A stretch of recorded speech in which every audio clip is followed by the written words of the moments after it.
All about their work is saving lives. It's saving lives. And anybody or anything that can be done to save a life at any point in time by anybody is a very important thing. So I see doctors as people that we cannot do without in our society. They are very important. Like Alsem Okolo has said, medical doctors play a very key role in ensuring the well-being and survival of people, and as such, require the best of concentration and welfare to deliver their best. Unfortunately, the situation with Nigerian doctors today leaves nothing much to be desired when they are not paid salaries and relevant dues for several months. This has resulted in mass exodus of capable hands from the healthcare system to seek greener pastures abroad, and in some cases resulted in depression and suicide. This situation necessitated the theme of the Medical Guild AGM and Scientific Conference 2018, maximizing any potentials for doctors in Nigeria, and sub-themes, doctors and their health, an early plan for retirement.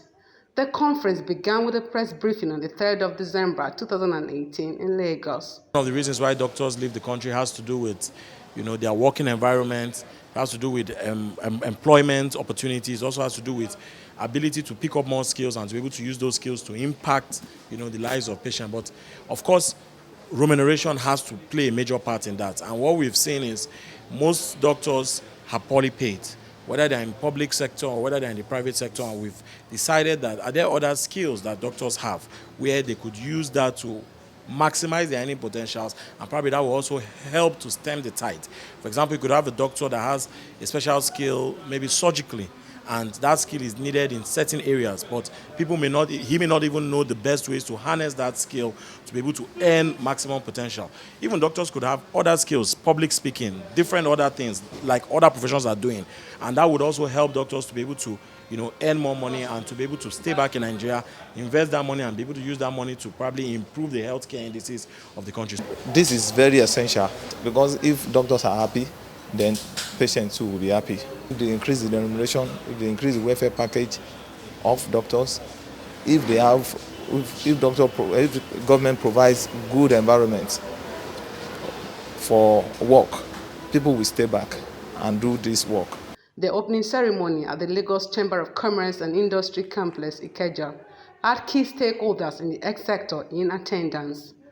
The appointment of officers to the position of permanent secretaries in the State Primary Healthcare Board without following due process, effective ways of disease control, especially with regards to the yellow fever outbreak, also came to the fore. The main problem we have in this country is preparedness. We are not prepared. Till now, we are not prepared. We have issue of Ebola, yellow fever. That after that one have gone down, everybody go back to their various offices. The one they should do is to get more vaccine. Even we should be producing vaccine. That's the one thing. We should be producing vaccine. Vaccine should be available at any point, at any time. And they should build more infectious disease hospital. We have only one infectious disease hospital in the whole country, which is Yaba. If you have infectious disease hospital in different regions of this country and make Lagos the seventh one, you don't need to come to Lagos or go to Irua. Giving back to the society by way of medical intervention in memory of late barrister Bamidele Aturu was an aspect of the week-long event that attracted comments from many. It's a person that people should not forget. These are the type of lawyer we are praying for in this country. These are the lives of Gani Fawehin that will fight for the masses at any day, any time. It's quite comforting to know that all he has done or all he did is still being appreciated even after some years that he has passed on. So we really feel delighted about that. We are screening for blood sugar, that is diabetes. We are screening for blood pressure, hypertension, malaria, parasites, HIV, hepatitis, dental check, covering Agege local government and Orili Agege local council development area. We are filling a gap.